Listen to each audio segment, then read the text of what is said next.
인생을 살다 보면 누구나 크고 작은 위기를 맞이하게 됩니다. 그리고 이런 위기의 대부분은 우리들 자신이 선택할 수 없이 우리 자신의 의사와 상관없이 찾아옵니다. 예측할 수 없는 상황에 갑자기 찾아오는 이런 인생의 위기들은 우리가 선택한 것이 아닙니다. 그러나 비록 이런 인생의 위기는 우리가 선택할 수 없는 것이라 할지라도 이런 위기에 대해서 어떻게 반응하느냐 하는 것은 우리 자신의 선택에 달려 있습니다. 그리고 우리가 이 위기에 어떻게 반응하느냐에 따라 삶이 달라집니다. 위기는 우리의 삶을 아주 힘들고 공고하며 절망스럽게 할 수도 있고 오히려 새롭게 도약하는 기회가 될 수도 있습니다.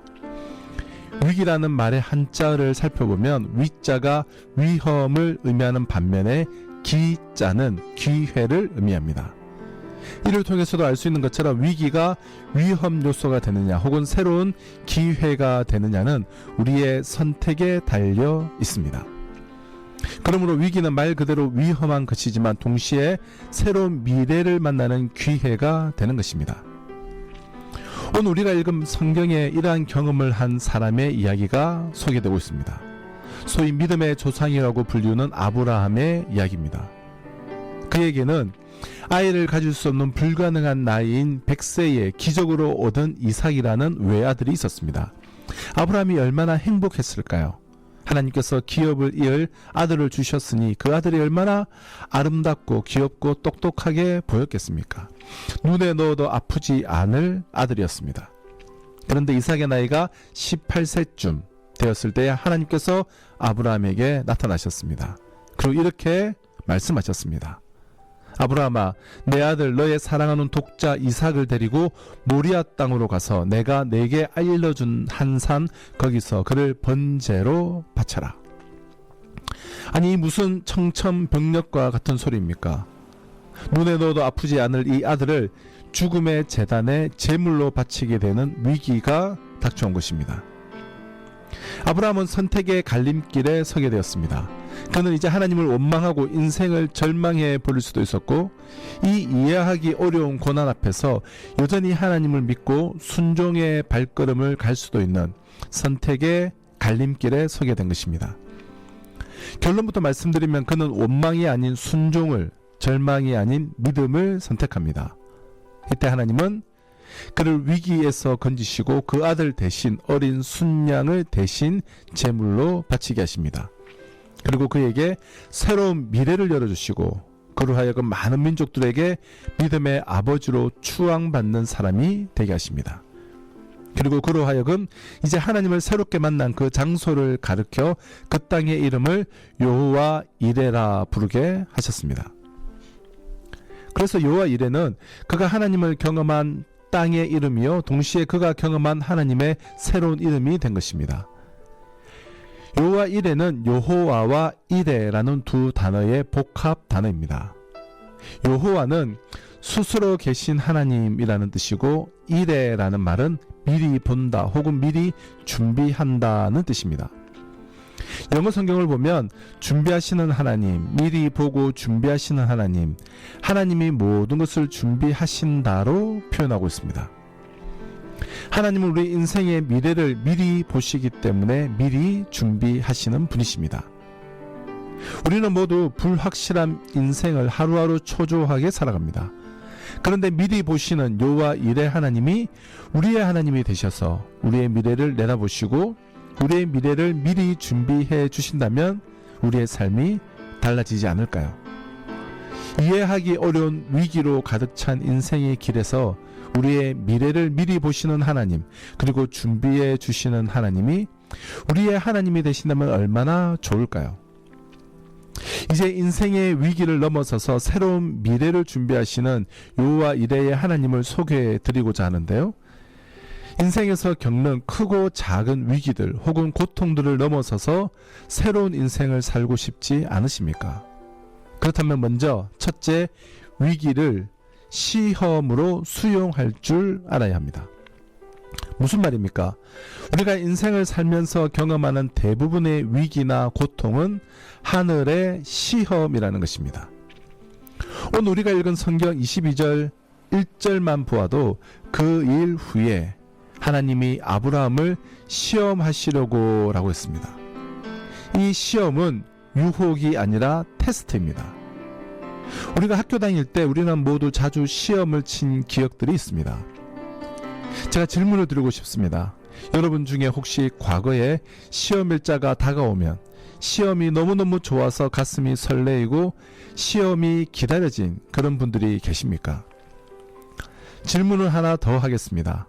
여러분 중에 혹시 이 별로 즐겁지 않은 시험, 아니 우리를 고통스럽게 하는 시험, 곧 테스트는 우리의 교육 시스템에서 영원히 없어져야 한다, 어떤 형태든 시험 그 자체는 사라져야 한다고 생각하는 분이 계십니까? 두 가지 질문에 다 손을 들지 않으셨다면 여러분은 두 가지 중요한 사실에 대하여 동의를 하신 것입니다. 첫째는 아무도 시험을 좋아하거나 즐거워할 수는 없다는 것입니다.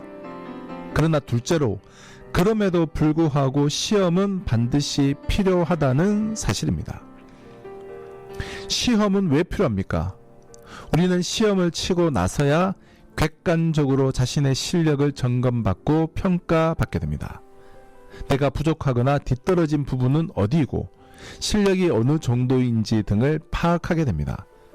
그리고 시험 후에 시험의 결과를 통해 부족한 부분을 보충하고 보완하여 실력도 향상시킬 수 있습니다. 하나님도 똑같은 이유로 우리가 인생을 살아갈 때에 시험을 허용하십니다. 이 고난의 시험을 통해서 우리는 우리의 모자람을 보충하고 보다 나은 인간으로 설 수가 있는 것입니다. 인생의 고난의 시험을 통과하면서 자신의 부족함을 발견하고 자신을 성숙시키는 사람은 인생의 질을 업그레이드 시키는 놀라운 자리에 서게 된다는 것입니다. 무엇보다 생의 위기와 고난은 인간을 겸손하게 그리고 겸허하게 만들기 때문입니다. 그래서 우리는 위기를 시험으로 수용할 줄 알아야 한다는 것입니다.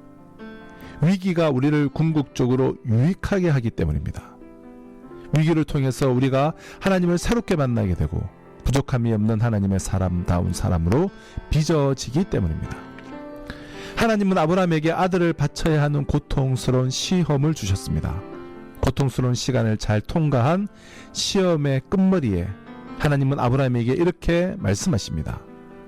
내가 이제야 너가 하나님을 경외하는 줄을 아노라. 시험에 합격한 것입니다. 아브라함은 이 시험을 통해 마침내 하나님을 경외하는 인격으로 빚어지게 된 것입니다.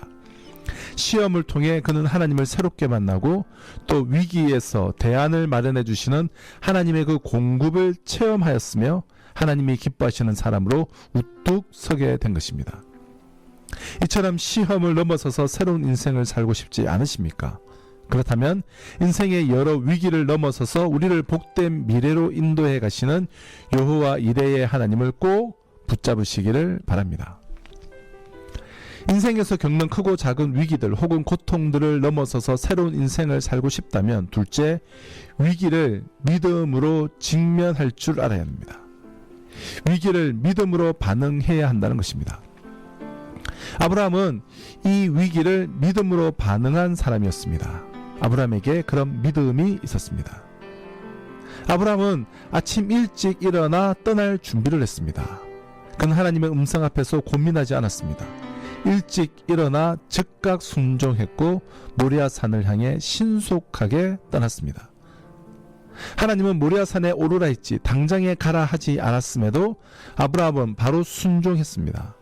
3절을 보면 바로 다음날 아침, 하나님의 음성을 들은 바로 다음날 아침 일찍 길을 떠났습니다. 그가 하나님의 말씀을 듣게 된 곳은 부엘세바였습니다. 그곳은 이스라엘 최남단에 있는 도시입니다.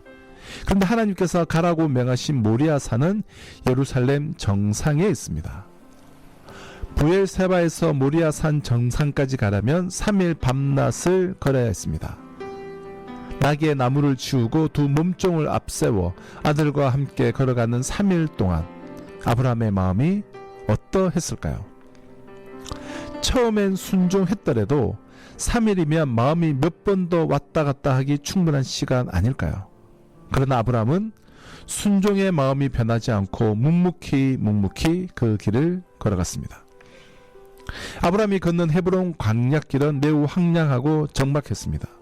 그러나 자식을 죽여야 하는 아브라함의 마음보다는 쓸쓸하지 않았을 것입니다. 그리고 드디어 모리아산 앞에 당도했습니다. 당도 후 이제 아브라함이 자기 아들 이삭을 데리고 모리아산 죽음의 제단으로 오르고 있었습니다. 근데 이삭이 생각하기에 제사 드리러 가는 아버지가 제물을 가지고 가지 않는 것으로 보여서 묻습니다. 아버지, 저는 등짐지고 아버지는 한 손에는 불, 한 손에는 칼을 가지고 계시는데 도대체 번제로 바칠 어린 양은 어디에 있습니까? 아브라함의 대답이 무엇이었습니까? 여호와 하나님께서 준비하시리라. 아브라함은 하나님이 공급해 주실 것을 마음으로 믿었습니다. 물론 아버지 아브라함의 마음속에 어쩌면 이 아들을 제물로 바쳐야 할지도 모른다는 불안감이 있었겠지만 그 마음 깊은 곳에서는 그래도 하나님이 친히 준비해 주시리라고 믿었던 것입니다. 그러자 그것이 어떤 결과를 가져왔습니까? 아브라함과 이삭이 모리아산 정상에 도달했는데도 아무런 소리가 들리지 않고 대책도 없었습니다. 할 수 없이 아들을 안치고 아버지 아브라함은 칼을 빼어 듭니다. 믿겨지지 않고 이해되지 않지만 하나님께서 명령하신 바를 온전히 순종하는 것입니다. 이 믿음이 아브라함에게 있었던 것입니다. 이삭도 아버지 아브라함의 믿음을 따라 하나님의 말씀에 순종했습니다. 아브라함이 장작을 깔고 누우라고 했을 때 그는 순종하여 누웠고 손과 발을 묶었을 때도 꼼짝하지 않고 누워 있었습니다. 당시 이삭의 나이 18살이면 가장 에너지가 넘치고 힘이 셀 때인데 118세인 아무런 힘이 없는 노인인 아버지를 힘으로 못 이기겠습니까? 하나님께서 원하시면 자신의 몸 전체를 하나님께 드리겠다는 마음으로 이삭 역시 순종하여 누운 것입니다. 이때 하늘에서 소리가 들려왔습니다. 아브라함아, 아브라함아, 그 아이에게 손대지 말아라. 나는 그 아들을 원한 것이 아니다. 너가 나의 명령에 대해 어떻게 반응하는지를 확인하고 싶었다. 아브라함은 잔인해 보이는 명령 배후에 여전히 사랑이신 하나님의 자비한 섭리를 믿고 있었던 것입니다.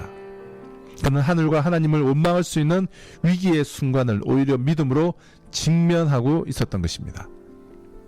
그렇기에 아브라함이 모리아산 정상의 제단에 이르러 아들 이삭을 결박하고 칼을 빼는 순간 하나님의 천사가 다급하게 그 아이에게 내 손을 대지 말라고 말씀을 하셨고 오늘 본문 13절 14절에 보면 하나님이 준비하신 어린 순양으로 대신 제물을 드리게 하셨습니다.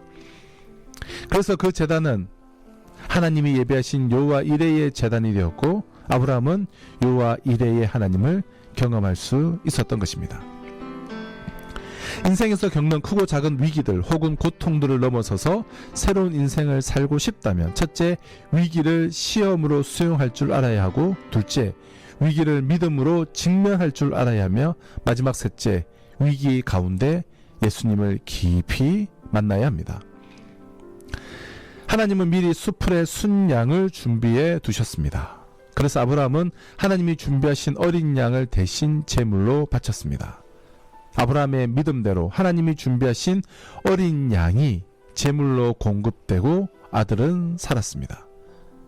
뿐만 아니라 이날부터 아브라함은 새로운 인생을 살기 시작합니다. 위기가 축복으로 변한 것입니다. 사랑하는 성도 여러분, 그런데 이 모리아산의 제단에서 어린 양을 준비하시던 동일하신 하나님께서 지금으로부터 2000년 전 유대 땅 예루살렘 성 밖 갈보리 언덕에 저와 여러분들을 위해서 또 하나의 제단을 준비하신 것을 아십니까? 그것은 갈보리라는 제단입니다. 예루살렘 밖 골고다 언덕 갈보리라고 불리는 그곳에서 하나님은 자신의 아들 예수 그리스도를 제물로 십자가에 못 박으셨습니다. 저로 말미암아 하나님의 심판을 피할 수 없었던 인류를 위해 하나님 자신이 속죄의 제물을 친히 준비하신 것입니다. 그 재물은 바로 하나님 자신의 아들 예수 그리스도이셨습니다.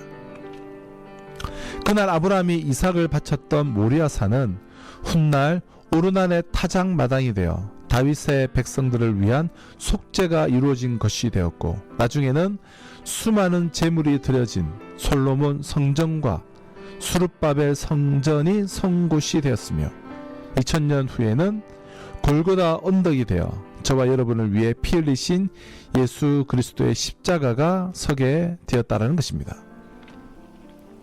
요한은 이러한 예수님을 가리켜 보라, 세상 죄를 지고 가는 하나님의 어린 양이라고 했습니다. 여호와 이레의 하나님은 바로 여러분과 저를 심판하시는 대신 우리의 죄를 대신 자신의 아들에게 걸머지게 하시고 그를 십자가에서 희생의 제물이 되게 하심으로 우리가 제사함 받고 구원을 경험하며 하나님이 예비하신 새로운 인생을 살게 하신 여호와 이레의 하나님이십니다. 예수 그리스도께서 우리를 위해 죽으셨기 때문에 우리에게 용서가 있었고, 하나님이 우리를 위해 준비하신 놀랍고도 새로운 인생이 열리기 시작한 것입니다. 우리를 위해 죽으시고 다시 사신 예수 그리스도를 우리 인생의 주인으로 받아들이기로 결심한다면 그분이 약속한 자유와 하나님이 예비하신 여호와 이레의 인생이 열리기 시작하는 것입니다. 왜냐하면 이 예수를 십자가에서 속죄의 어린 양으로 준비하신 하나님은 우리 인생의 위기와 고난 저 건너편에 새로운 희망의 미래, 축복의 미래를 준비하시기 때문입니다. 여호와 이레의 하나님은 언약의 미래를 준비하시는 하나님이시기 때문입니다. 하나님의 아들이신 예수 그리스도를 통해 오늘 우리 삶의 구주와 주님으로 그 예수 그리스도를 받아들이기를 바랍니다. 그리고 새로운 인생의 주인이 되시기를 바랍니다. 사랑하는 굿도방송의 청자 여러분, 인생에서 크고 작은 위기들 혹은 고통들을 넘어서서 새로운 인생을 살고 싶다면 위기를 시험으로 수용할 줄 알아야 합니다. 고통스러운 그 시험, 버거운 그 모리아산을, 그 위기를 믿음으로 직면하며 오늘 묵묵히 믿음으로 감당하며 올라가십시오. 그리고 그 산 정상에서 여호와 이레의 하나님을 만나 보십시오. 위기 가운데 예수님을 깊이 만나야 합니다. 그때 예수님을 만난, 주님을 만난, 하나님을 경험한 자리는 우리의 인생에서 절대 잊을 수 없는 신앙의 거점이 될 것입니다.